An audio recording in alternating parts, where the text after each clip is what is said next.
ಎಲ್ಲರಿಗೂ ಶರಣು ಶರಣಾರ್ಥಿ. ವಿಶ್ವಗುರು ಬಸವಣ್ಣನವರ ಒಂದು ಬಹಳ ವಿಚಾರ ಹುಟ್ಟಿಸೋ ವಚನದ ಆಳ ತಿಳ್ಕೊಳ್ಳೋ ಈ ಮಾತುಕತೆಯೊಳಗ ಎಲ್ಲರೂ ಕೂಡಿ ಭಾಗಿಯಾಗೋಣ. ಇವತ್ತ ನಾವು ಬಸವಣ್ಣನವರ ಒಂದು ಮಹತ್ವದ ವಚನ ಅದ ನೋಡ್ರಿ, ಅದ್ರ ಬಗ್ಗೆ ಮಾತಾಡಕೊಂತೀವಿ. ಇದು 12ನೇ ಶತಮಾನದ ಸಮಾಜ, ಅಂದಿನ ನಂಬಿಕೆಗಳು, ಶರಣರ ನಿಲುವು ಎಲ್ಲಾನು ಹಿಡಿದಿಟ್ಟಂಗೆ ಕಾಣ್ತದೆ. ಮೊದಲು ಆ ವಚನನ ಪೂರ್ತಿಯಾಗಿ ಕೇಳ್ಬಿಡೋಣ, ಏನಂತೀರಿ? ಸ್ಪಷ್ಟವಾಗಿ ಗಂಭೀರ ಧ್ವನಿಯಲ್ಲಿ ಓದುತ್ತಾ, ಅಳೆವುತ್ತಾ ಅಳೆವುತ್ತಾ ಬಳಲುವರಲ್ಲದೆ ಕೊಳಗ ಬಳಲುವುದೇ, ನಡೆವುತ್ತಾ ನಡೆವುತ್ತಾ ಬಳಲುವರಲ್ಲದೆ ಬಟ್ಟೆ ಬಳಲುವುದೇ, ಶ್ರವವ ಮಾಡುತ್ತಾ ಮಾಡುತ್ತಾ ಬಳಲುವರಲ್ಲದೆ ಕೋಲು ಬಳಲುವುದೇ, ನಿಜವನರಿಯದ ಭಕ್ತ ಬಳಲುವನಲ್ಲದೆ ಲಿಂಗ ಬಳಲುವುದೇ, ಕೂಡಲ ಸಂಗಮ ದೇವ ಅರಸರಿಯದ ಬಿಟ್ಟಿಯೋ. ಹಾ, ಕೇಳಿದ್ರಲ್ಲ, ಇದು ಸುಮ್ಮನೆ ಶಬ್ದಗಳನ್ನ ಪೂಣಿಸಿದ್ದಷ್ಟೇ ಅಲ್ಲ ಅನಿಸ್ತದ. ಇದ್ರ ಒಂದೊಂದು ಸಾಲಿನ ಹಿಂದಾನು ದೊಡ್ಡ ವಿಚಾರ ಅದ್ ನೋಡ್ರಿ. ಆ ಕಾಲದ ಜಾತಿ ಪದ್ಧತಿ, ಪುರೋಹಿತಶಾಹಿ ಮತ್ತೆ ತಿಳುವಳಿಕೆ ಇಲ್ಲದ ಆಚರಣೆಗಳು, ಇದ್ರ ಬಗ್ಗೆ ಎಲ್ಲ ಶರಣರು ಹೆಂಗ್ ವಿಚಾರ ಮಾಡಿದ್ರು, ಹೆಂಗ್ ಅರಿವಿನ ದಾರಿ ತೋರಿಸಿದ್ರು ಅನ್ನೋದ್ರ ಒಂದು ಸಣ್ಣ ಝಲಕ್ ಸಿಕ್ಕಂಗ ಆಗ್ತದ. ಇದ್ರ ಆಳ ಕಿಳಿದು ನೋಡೋಣ ಅನ್ಸ್ತದ ನಂಗ. ಹೌದು ಹೌದು, ಖರೇನಾ ನೀವ್ ಹೇಳಿದ್ದು. ಈ ವಚನ ನೋಡ್ರಿ, ಶರಣ ಚಳುವಳಿಯ ಮೂಲ ತತ್ವಗಳನ್ನ ಎಷ್ಟು ಸರಳ ಉದಾಹರಣೆಗಳ ಮೂಲಕ ನಮ್ಮುಂದೆ ಇಡ್ತದ. ಮೇಲಕ್ ನೋಡಿದ್ರ ಏನೋ ಸಾಮಾನ್ಯ ಅನಿಸ್ತದ, ಆದ್ರ ಸ್ವಲ್ಪ ವಿಚಾರ ಮಾಡಿದ್ರ ಅದರೊಳಗಿನ ಆ ತಾತ್ವಿಕತೆ, ಸಮಾಜದ ಬಗ್ಗೆ ಇರೋ ಕಾಳಜಿ ಅದು ಬಹಳ ದೊಡ್ಡದು. ಆ ಕಾಲದ ಸ್ಥಿತಿಗತಿಗಳನ್ನ, ಶರಣರ ಆ ಕ್ರಾಂತಿಕಾರಿ ವಿಚಾರಗಳನ್ನ ತಿಳ್ಕೊಳಕ ಇದೊಂದು ಏನಂತಾರ ಕೀಲಿಕೈ ಧಾಂಗ್ ನೋಡ್ರಿ. ಹಂಗಾದ್ರ ಮೊದಲನೇ ಸಾಲಿಂದ ಶುರು ಮಾಡೋಣ. ಏನ್ರಿ? ಅಳೆವುತ್ತ ಅಳೆವುತ್ತ ಬಳಲುವರಲ್ಲದೆ ಕೊಳಗ ಬಳಲುವುದೇ. ಅಂದ್ರೆ ಈಗ ನಮ್ಮ ಕಡೆ ಧಾನ್ಯ ಅಳಿತಾರಲ್ಲ, ಸೇರ ಹಿಡ್ಕೊಂಡು, ಹಂಗ ಅಳಿಯೋರು ಸುಸ್ತಾಗ್ತಾರೆ, ಹೌದಲ್ಲ? ಆದ್ರ ಅವ್ರ ಕೈಯಾಗಿರೋ ಆ ಕೊಳಗ ಅಂದ್ರೆ ಅಳಿಯುವ ಪಾತ್ರೆ, ಅದು ಸುಸ್ತಾಗ್ತದೇನ್ರಿ? ಎಷ್ಟು ಸೀದಾ ಮಾತು. ಇದ್ರ ಹಿಂದಿನ ವಿಚಾರ ಏನಿರ್ಬೋದು? ಕರೆಕ್ಟ್ ಅದ ನಿಮ್ಮ ಮಾತು. ಬಸವಣ್ಣನವರು ಇಲ್ಲಿ ಮೊದಲು ಏನ್ ಮಾಡ್ತಾರ ಅಂದ್ರೆ, ಕ್ರಿಯೆ ಮಾಡೋ ಜೀವ ಅಂದ್ರೆ ಮನುಷ್ಯ, ಮತ್ತೆ ಆ ಕ್ರಿಯೆಗೆ ಬಳಸೋ ಜಡ ಸಾಧನ, ಇದರ ನಡುವಿನ ವ್ಯತ್ಯಾಸನ ಸ್ಪಷ್ಟ ಮಾಡ್ತಾರ. ಕಾಳು ಅಳಿಯೋನು ಮನುಷ್ಯ, ಅವಂಗ ಚೈತನ್ಯ ಅದ, ಶಕ್ತಿ ಅದ, ಹಂಗಾಗಿ ಅವಂಗ ಸುಸ್ತಾಗತ್ತದ. ಆದ್ರ ಆ ಮರದ ಇಲ್ಲಾಂದ್ರ ಲೋಹದ ಕೊಳಗಕ್ಕ ಅದಕ್ಕೇನು ಆಗೋದಿಲ್ಲ, ಅದ್ ಹಂಗೆ ಇರ್ತದ ನಿರ್ಲಿಪ್ತವಾಗಿ. ಇದನ್ನೇ ನಾವು ಸಮಾಜಕ್ಕ, ಆ ಕಾಲದ ಧರ್ಮಕ್ಕೆ ಹಚ್ಚಿ ನೋಡಿದ್ರ ಅವಾಗೇನಿತ್ತು, ಪುರೋಹಿತಶಾಹಿ ವ್ಯವಸ್ಥೆ ಇತ್ತಲ್ಲ, ಅವರು ಸಾಮಾನ್ಯ ಜನರ ಮೇಲೆ ಏನೋ ಒಂದು ಅರ್ಥನೇ ಇಲ್ದ ಸುಮ್ಮನೆ ಮೈದಣಿಸೋ ಕರ್ಮಕಾಂಡಗಳು, ಪೂಜೆಗಳು, ಯಜ್ಞಯಾಗ ಅಂತ ಹುರಿಸಿದ್ರು. ಹೌದಲ್ಲ? ನೀವಿಂತ ಪೂಜೆ ಮಾಡ್ರಿ, ಇಷ್ಟು ಸಾರಿ ಸುತ್ತು ಬರ್ರಿ, ಇಷ್ಟು ದಿವಸ ಉಪವಾಸ ಮಾಡ್ರಿ ಅಂತೆಲ್ಲ ಹೇಳ್ತಿದ್ರು. ಹಂಗ್ ಮಾಡಿಸಿ ಜನರನ್ನ ಬರೀ ದೈಹಿಕವಾಗಿ ಸುಸ್ತು ಮಾಡ್ತಿದ್ರು ಅನ್ನೋ ಮಾತಾಯ್ತು ಹಂಗಾರ. ಆದ್ರೆ ಅದರಿಂದ ಜನಕ್ಕ ನಿಜವಾದ ತಿಳುವಳಿಕೆ, ಮನಸ್ಸಿಗೆ ಶಾಂತಿ ಸಿಕ್ತಿತ್ತೇನ್ರಿ? ಅದನ್ನೇ ಬಸವಣ್ಣನವರಿಲ್ಲಿ ಪ್ರಶ್ನೆ ಮಾಡ್ತಿರೋದು.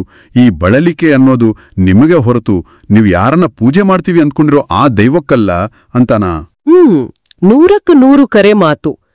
ಆ ಮಾಡೋ ಪೂಜೆ, ಆ ಆಚರಣೆ ಹಿಂದಿನ ತತ್ವ ಏನು, ಅದನ್ನ ಯಾಕೆ ಮಾಡ್ಬೇಕು ಅನ್ನೋ ಅರಿವಿಲ್ಲಾರ್ದಂಗೆ ಸುಮ್ಮನೆ ಯಂತ್ರದ ಹಂಗ ಮಾಡ್ಕೊಂತ ಹೋದ್ರ ಮನುಷ್ಯ ಸುಸ್ತಾಗತನಷ್ಟೆ. ಅವನು ಒಳಗಿನ ಆತ್ಮಕ್ಕ ಅದರಿಂದ ಯಾವ ಬೆಳಕು ಸಿಗುವುದಿಲ್ಲ. ಶರಣಲ ಪ್ರಕಾರ ದೈವ ಅಥವಾ ಲಿಂಗ ಅಂದ್ರ ಅದೊಂದು ಚೈತನ್ಯ ಸ್ವರೂಪ, ಪರಮಸತ್ಯ. ಅದಕ್ಕ ನಮ್ಮ ಈ ಹೊರಗಿನ ಕ್ರಿಯೆಗಳಿಂದ ಯಾವ ಆಯಾಸನೂ ಇಲ್ಲ, ಅದು ಯಾವತ್ತೂ ಬದಲಾಗುವುದಿಲ್ಲ. ಈ ತಿಳಿವಳಿಕೆನೆ ಇಳ್ದ ಕ್ರಿಯೆಗಳಿಂದ ಬಳಲುವವನು ಬರೀ ಜೀವ ಅಷ್ಟೇ. ಈ ಒಂದು ಸಾಲು ಆ ಕಾಲದ ಧಾರ್ಮಿಕ ಶೋಷಣೆಯ ಒಂದು ಚಿತ್ರನೂ ನಮ್ಮ ಮುಂದಿಡ್ತದ ನೋಡ್ರಿ. ಬಾಳ ಚಂದ ಹೇಳಿದ್ರಿ, ತಿಳಿತು. ಇದೇ ವಿಚಾರನ ಮುಂದಿನ ಸಾಲ್ ಮುಂದುವರ್ಸುತ್ತದ. ನಡೆವುತ್ತ ನಡೆವುತ್ತ ಬಳಲುವರಲ್ಲದೆ ಬಟ್ಟೆ ಬಳಲುವುದೇ. ಇದು ಹಂಗೆನಾ? ತೀರ್ಥಯಾತ್ರೆ ಅಂತಾರ, ಪುಣ್ಯಕ್ಷೇತ್ರ ಅಂತಾರ, ಹಿಂಗ್ 100 ಮೈಲ್ ನಡೀತಾರಲ್ಲ, ಹಂಗ್ ನಡೆಯೋರು ಸುಸ್ತಾಗತ್ತಾರ.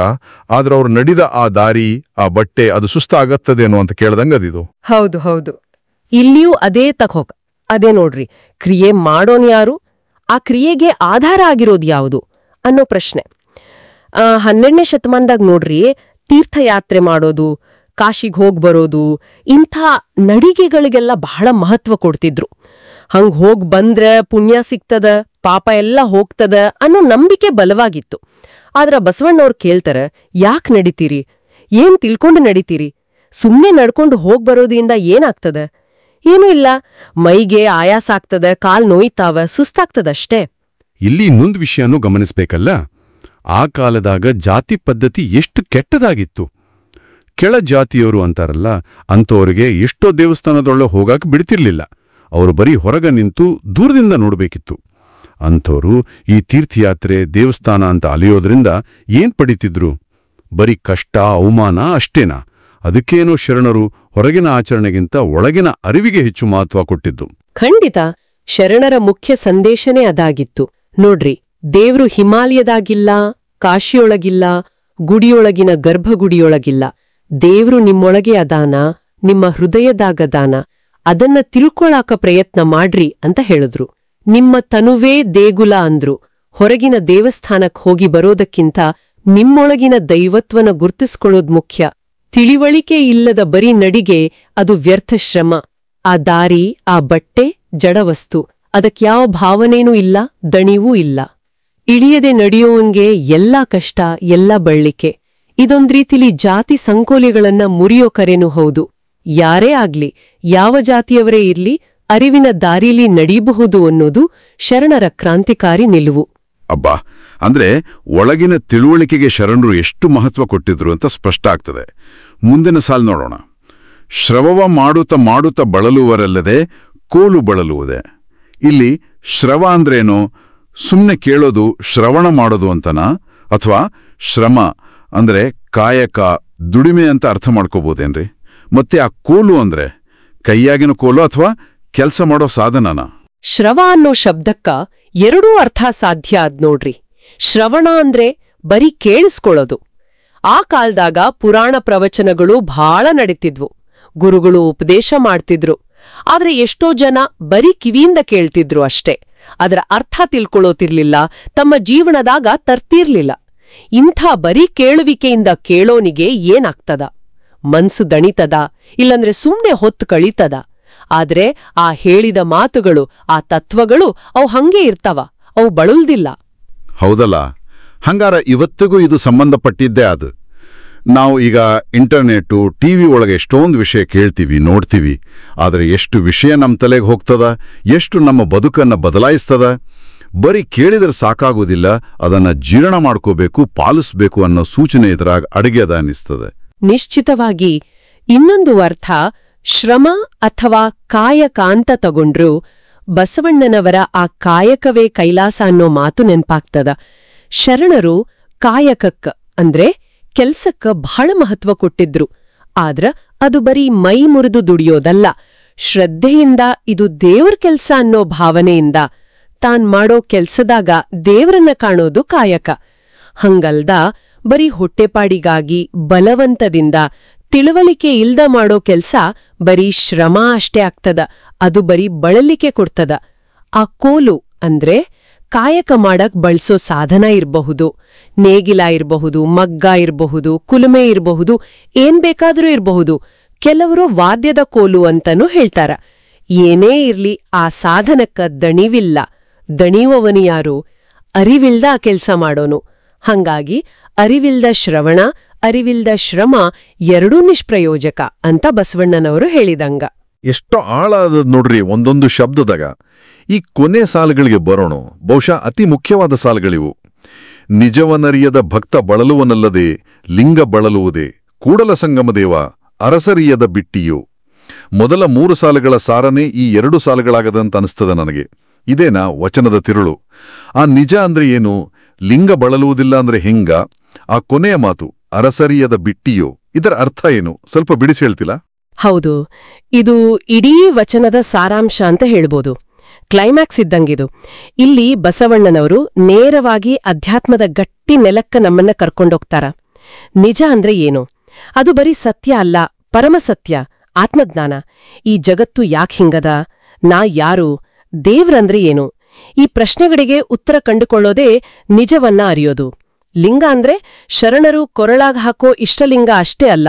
ಅದು ಆ ಪರಮ ಚೈತನ್ಯದ, ಆಕಾರ ಇಲ್ಲದ ನಿರ್ಗುಣ ಪರಬ್ರಹ್ಮನ ಒಂದು ಸಂಕೇತ. ಅದು ಈ ಸೃಷ್ಟಿಯ ಹಿಂದಿನ ಮೂಲತತ್ವ. ಅದು ಯಾವಾಗ್ಲೂ ಇರ್ತದ, ಬದಲಾಗುವುದಿಲ್ಲ, ಸ್ಥಿರವಾಗಿರ್ತದ. ಹಾಗಾದ್ರೆ ನಿಜವನ್ನರಿಯದ ಭಕ್ತ ಅಂದ್ರೆ ಈ ಸತ್ಯವನ್ನ, ಈ ಆತ್ಮಜ್ಞಾನವನ್ನ ತಿಳ್ಕೊಳ್ಳದ ವ್ಯಕ್ತಿ. ಆತ ಎಷ್ಟೇ ಭಕ್ತಿ ಮಾಡಿದ್ರು, ಪೂಜೆ, ಜಪತಪ, ವ್ರತ, ತೀರ್ಥಯಾತ್ರೆ ಏನು ಮಾಡಿದ್ರು ಅವನೇ ಬಳಲ್ತಾನ, ಅವನೇ ಸುಸ್ತಾಗತಾನ ಅಂತಾನ. ಯಾಕಂದ್ರೆ ಅವನು ಹುಡುಕಾಟ ಎಲ್ಲ ಹೊರಗಡೆ ಅದ, ವಸ್ತುಗಳಲ್ಲದ, ಆಚರಣೆಗಳಲ್ಲದ. ನಿಜವಾದ ಸತ್ಯ ಅವನು ಒಳಗೆ ಇರೋವಾಗ ಅದನ್ನು ತಿಳ್ಕೊಳ್ಳದ ಹೊರಗೆ ಹುಡುಕೋ ಭಕ್ತನ ಶ್ರಮ ವ್ಯರ್ಥ ಅಂತಾನ. ಅಕ್ಷರಶಃ ಹೌದು. ಆ ಪರಮಸತ್ಯವಾದ ಲಿಂಗಕ್ಕ ಅಥವಾ ದೈವಕ್ಕ ಯಾವತ್ತೂ ಬಳಲುವಿಕೆ ಇಲ್ಲ. ಅದು ನಮ್ಮ ಕಷ್ಟಗಳಿಂದ, ನಮ್ಮ ಪೂಜೆಗಳಿಂದ ಪ್ರಭಾವಿತ ಆಗೋದಿಲ್ಲ. ಅದಕ್ಕೇನು ಹೆಚ್ಚು ಕಡಿಮೆ ಆಗೋದಿಲ್ಲ. ನಮ್ಮ ಅರಿವಿಲ್ಲದ ಕ್ರಿಯೆಗಳಿಂದ ಕಷ್ಟಪಡೋದು ನಾವೇ. ಇದನ್ನ ಹೇಳಿ ಕೊನೆಗೆ ಬಸವಣ್ಣನವರು ತಮ್ಮ ಅಂಕಿತನಾಮ ಕೂಡಲ ಸಂಗಮದೇವಾನ ನೆನೆದು ಅರಸರಿಯದ ಬಿಟ್ಟಿಯೋ ಅಂತಾರಲ್ಲ, ಇದು ಬಹಳ ದೊಡ್ಡ ವಿಷಾದದ ನುಡಿ. ಒಂದ್ರೀತಿ ಎಚ್ಚರಿಕೆಯ ಗಂಟೇನೂ ಹೌದು. ಅರಸು ಅಂದ್ರೆ ಇಲ್ಲಿ ಅರಿವು, ತಿಳಿವು. ಅರಿವಿಲ್ಲದ ನಾವು ಬಿಟ್ಟಿ ಚಾಕರಿ ಮಾಡ್ತೀವಿ. ಬಿಟ್ಟಿ ಚಾಕರಿ ಅಂದ್ರೆ ಸಂಬಳ ಇಲ್ಲದ ದುಡಿಮೆ, ಪುಕ್ಕಟೆ ದುಡಿಮೆ ಅಂತಾರಲ್ಲ ಹಂಗೆ. ಅಂದ್ರೆ ನಿಜವಾದ ತಿಳುವಳಿಕೆ ಇಲ್ಲದ ನಾವು ಮಾಡೋ ಈ ಎಲ್ಲ ಧಾರ್ಮಿಕ ಆಚರಣೆಗಳು, ಕಷ್ಟಗಳು ಅದೆಲ್ಲ ವ್ಯರ್ಥವಾದ ದುಡಿಮೆನ. ಅದರಿಂದ ನಮಗೆ ನಿಜವಾದ ಪ್ರತಿಫಲ ಅಂದ್ರೆ ಜ್ಞಾನ, ಮುಕ್ತಿ, ಮನಸ್ಸಿನ ನೆಮ್ಮದಿ ಸಿಗುವುದಿಲ್ಲ ಅಂತ ಅರ್ಥನ? ಹೌದು, ಖರೆ ಅದು. 12ನೇ ಶತಮಾನದ ಪರಿಸ್ಥಿತಿ ನೆನ್ಪು ಮಾಡ್ಕೊಳ್ಳಿ. ಸಾಮಾನ್ಯ ಜನ ಜಾತಿ ವ್ಯವಸ್ಥೆಯಿಂದ, ಬಡತನದಿಂದ, ಪುರೋಹಿತರ ಶೋಷಣೆಯಿಂದ ಹೈರಾಣಾಗಿದ್ರು. ಧರ್ಮದ ಹೆಸರಲ್ಲೇ ಅವರ ಮೇಲೆ ಅರ್ಥ ಇಲ್ಲದ ಆಚರಣೆಗಳನ್ನ, ಮೂಢನಂಬಿಕೆಗಳನ್ನ ಹೊರಿಸಿ ಅವರನ್ನ ಇನ್ನಷ್ಟು ಕುಗ್ಗಿಸಿದ್ರು. ಅವರಿಗೆ ಸರಿಯಾದ ತಿಳಿವು ಹೇಳೋರಿರ್ಲಿಲ್ಲ. ಈ ಅರಿವಿಲ್ಲದ ಬರೀ ಮೈದಣಿಸೋ ಸ್ಥಿತಿಯನ್ನೇ ಬಸವಣ್ಣನವರು ಅರಸರಿಯದ ಬಿಟ್ಟಿ ಅಂತ ಕರೆದ್ರು. ಶರಣರ ಕಲ್ಯಾಣ ಚಳುವಳಿ ಮಾಡಿದ್ದೇ ಇದನ್ನ ಜನರಿಗೆ ಅರಿವು ಮೂಡಿಸಿ ಈ ಬಿಟ್ಟಿ ಚಾಕರಿಯಿಂದ ಹೊರತರಲು ಪ್ರಯತ್ನ ಮಾಡಿದ್ದು. ಹೊರಗಿನ ಆಡಂಬರಗಳನ್ನ ಬಿಡ್ರಿ, ನಿಮ್ಮೊಳಗಿನ ದೈವತ್ವವನ್ನ ಅರಿಯಿರಿ, ಶ್ರದ್ಧೆಯಿಂದ ಕಾಯಕ ಮಾಡ್ರಿ, ಅದೇ ನಿಜವಾದ ಪೂಜೆ ಅಂತ ಹೇಳಿದ್ರು. ಬಹಳ ಆಳವಾಗಿ ವಿಶ್ಲೇಷಣೆ ಮಾಡಿದ್ರಿ. ಈ ವಚನದ ಒಂದೊಂದು ಪದದ ಹಿಂದಿನ ಅರ್ಥ, ಅಂದಿನ ಸಮಾಜ, ಶರಣರ ಕಾಳಜಿ ಎಲ್ಲ ತಿಳಿತದ್ ನೋಡ್ರಿ. ಇಂತಹ ಶ್ರೇಷ್ಠ ವಚನಗಳ ಅರ್ಥವನ್ನ, ಶರಣರ ವಿಚಾರಗಳನ್ನ ಎಲ್ಲರಿಗೂ ತಲುಪಿಸಬೇಕು ಅನ್ನೋದೇ ನಮ್ಮ ಈ ಸಣ್ಣ ಪ್ರಯತ್ನದ ಉದ್ದೇಶ. ಅದಕ್ಕೆ ನಿಮ್ಮೆಲ್ಲರ ಬೆಂಬಲ ನಮಗೆ ಬೇಕು. ದಯವಿಟ್ಟು ನಮ್ಮ ಬಯಲುನೆ ಬಿತ್ತಿ ಯೂಟ್ಯೂಬ್ ಚಾನಲ್ನ ಸಬ್ಸ್ಕ್ರೈಬ್ ಮಾಡ್ರಿ, ನಿಮ್ಮ ಗೆಳೆಯರ ಜೊತೆಗೂ ಹಂಚಿಕೊಡ್ರಿ. ಈ ಮಹತ್ವದ ಕೆಲಸ ಮಾಡಾಕ ನಮಗೆ ಮಾರ್ಗದರ್ಶನ ಮಾಡಾಕತ್ತಿರೋ ಹಿರೇಬಾಗೇವಾಡಿ ಕಾಯಕ ಫೌಂಡೇಶನ್ ಅವರಿಗೂ ನಮ್ಮ ಮನಸಾರೆ ಧನ್ಯವಾದಗಳು. ಹೌದು, ಖಂಡಿತವಾಗಿಯೂ ಇಂಥ ವಿಚಾರಗಳು ಹೆಚ್ಚು ಜನರಿಗೆ ತಲುಪಬೇಕ್ರಿ. ಯಾಕಂದ್ರೆ ಈ ವಚನ ಹೇಳೋ ವಿಷಯ ಏನೋ 900 ವರ್ಷ ಹಳೇದಾದ್ರೂ ಇವತ್ತಿಗೂ ಅಷ್ಟೇ ಪ್ರಸ್ತುತ ಅದ, ಹೌದಲ್ಲ? ನಾವು ದಿನ ಮಾಡೋ ಎಷ್ಟೋ ಕೆಲಸಗಳನ್ನ ಯಾಕೆ ಮಾಡ್ತೀವಿ, ಅದ್ರ ಹಿಂದಿನ ಉದ್ದೇಶ ಏನು, ನಿಜವಾದ ಅರ್ಥ ಏನು ಅಂತ ತಿಳ್ಕೊಳ್ದ ಸುಮ್ನೆ ಯಂತ್ರದ ಹಂಗ್ ಮಾಡ್ಕೊಂತಿರ್ತೀವಿ. ಹೌದು. ಕೆಲಸದ ಜಾಗದಾಗಿರ್ಬೋದು, ಮನೆಯೊಳಗ, ಸಮಾಜದಾಗ, ಧಾರ್ಮಿಕ ಆಚರಣೆಗಳಲ್ಲಾಗ್ಲಿ ನಾವು ತಿಳ್ಕೊಂಡು ಮಾಡ್ತೀವೋ ಅಥವಾ ಬೇರೆಯವರು ಮಾಡ್ತಾರ ಅಂತ ಮಾಡ್ತೀವೋ, ರೂಢಿ ಅದ ಅಂತ ಮಾಡ್ತೀವೋ, ಈ ಪ್ರಶ್ನೆ ಕೇಳ್ಕೊಳ್ಳೋದು ಬಹಳ ಮುಖ್ಯ ಅನಿಸ್ತದ. ಅದೇ ನೋಡ್ರಿ ಬಸವಣ್ಣದವರು ಹೇಳೋದು, ಬರೀ ಆಚರಣೆ ಮುಖ್ಯ ಅಲ್ಲ, ಅದರ ಹಿಂದಿನ ನಿಜ ಅಂದ್ರೆ ತತ್ವ, ಅರಿವು ಮುಖ್ಯ. ಲಿಂಗಾಯತ ಧರ್ಮದ ತಿರುಳೆಯದು, ಅರಿವೇ ಗುರು, ಅರಿವೇ ದೈವ. ನಾವು ಮಾಡೋ ಕಾಯಕಾಗಲಿ, ಪೂಜೆಯಾಗಲಿ ಅದು ಅರಿವಿನಿಂದ ಕೂಡಿದ್ರೆ ಮಾತ್ರ ಅದಕ್ಕೊಂದು ಬೆಲೆ, ಒಂದು ಅರ್ಥ ಬರ್ತದ. ಇಲ್ಲಾಂದ್ರೆ ಅದು ಬರೀ ಮೈಗೆ, ಮನಸ್ಸಿಗೆ ದಣಿವು ತರೋ ಬಿಟ್ಟಿ ಕೆಲ್ಸ ಅಷ್ಟೇ ಆಗ್ತದ. ಹಂಗಾದ್ರೆ ಇವತ್ತಿನ ಈ ವಚನದಿಂದ ನಾವು ಕಲಿಬೇಕಾದ ಮುಖ್ಯವಾದ ಪಾಠ ಏನು ಅಂದ್ರೆ, ಯಾವುದೇ ಕೆಲಸ ಮಾಡೋದಕ್ಕಿಂತ ಮೊದಲು ಅದರ ಹಿಂದಿನ ಅರ್ಥ, ಉದ್ದೇಶ ತಿಳ್ಕೋಬೇಕು. ತಿಳಿವಳಿಕೆ ಅಥವಾ ಅರಿವು ಇಲ್ಲದ ಬರೀ ದೈಹಿಕ ಅಥವಾ ಯಾಂತ್ರಿಕ ಶ್ರಮ ವ್ಯರ್ಥ. ಅದು ಬರೀ ಬಳಲಿಕೆಯನ್ನೇ ತರ್ತದ ಹೊರತು ನಿಜವಾದ ತೃಪ್ತಿ, ಜ್ಞಾನ ಅಥವಾ ಮುಕ್ತಿ ಕೊಡೋದಿಲ್ಲ. ಹೌದು. ಮತ್ತು ಶರಣರು ಹೇಳಿದ ಆ ನಿಜವನ್ನ, ಆ ಪರಮ ಸತ್ಯವನ್ನ ನಾವು ಹೊರಗೆ ಎಲ್ಲೋ ಹುಡುಕೋ ಬದಲು ನಮ್ಮ ಒಳಗೆ ಕಂಡುಕೊಳ್ಳಕ್ ಪ್ರಯತ್ನ ಮಾಡಬೇಕು. ಆತ್ಮಶೋಧನೆ, ತನ್ನನ್ನು ತಾನು ಅರಿಯೋ ಪ್ರಯತ್ನವೇ ನಿಜವಾದ ಆಧ್ಯಾತ್ಮಿಕ ಪಯಣ. ಹೊರಗಿನ ಆಡಂಬರಕ್ಕಿಂತ ಒಳಗಿನ ಅರಿವು, ಶುದ್ಧತೆನೇ ಶ್ರೇಷ್ಠ. ಬಹಳ ಒಳ್ಳೆ ಮಾತು ಹೇಳಿದ್ರಿ. ಕೇಳುವರಿಗೆ ಒಂದು ಸಣ್ಣ ವಿಚಾರದೊಂದಿಗೆ ಇವತ್ತಿನ ಈ ಮಾತುಕತೆಯನ್ನ ಮುಗಿಸೋಣ. ಒಮ್ಮೆ ಎಲ್ಲರೂ ವಿಚಾರ ಮಾಡಿ ನೋಡ್ರಿ, ಇವತ್ತಿನ ನಮ್ಮ ಈ ವೇಗದ ಮಾಡರ್ನ್ ಜೀವನ ಶೈಲಿಯೊಳಗ ನಾವು ಎಷ್ಟೊಂದು ಸಲ ಯಾಕಂತ ತಿಳ್ಕೊಳ್ಳದೆ ಸುಮ್ಮನೆ ಇನ್ನೊಬ್ಬರನ್ನ ನೋಡಿ ಅಥವಾ ಸಮಾಜ ಹಂಗೆ ಹೇಳ್ತದಂತ ಅಥವಾ ಜಾಹೀರಾತು ಹೇಳ್ತದಂತ ಅರಿಸರಿಯದ ಬಿಟ್ಟಿಯ ಹಂಗೆ ಏನನ್ನೋ ಪಡ್ಕೊಳಾಕ, ಏನನ್ನೋ ಸಾಧಿಸಾಕ ಬಳಲಾಕತ್ತೀವೇನೋ. ನಾವು ಓಡಾಕತ್ತಿರೋ ಈ ಓಟದ ಹಿಂದಿನ ನಿಜ ಏನು ಅಂತ ನಮಗೆ ಕ್ಲಿಯರಾಗಿ ಗೊತ್ತದೇನೋ? ಸ್ವಲ್ಪ ಯೋಚನೆ ಮಾಡಬೇಕಾದ ವಿಷಯ ಇದು, ಹೌದಲ್ಲ? ಮತ್ತೊಂದಿಷ್ಟು ಶರಣರ ವಿಚಾರಗಳನ್ನ, ವಚನಗಳ ವಿಶ್ಲೇಷಣೆಯನ್ನ ಹೊತ್ಕೊಂಡು ಮುಂದಿನ ಸಲ ಭೇಟಿಯಾಗೋಣ. ಅಲ್ಲಿವರೆಗೂ ನಿಮ್ಮೆಲ್ಲರಿಗೂ ಶರಣಾರ್ಥಿ.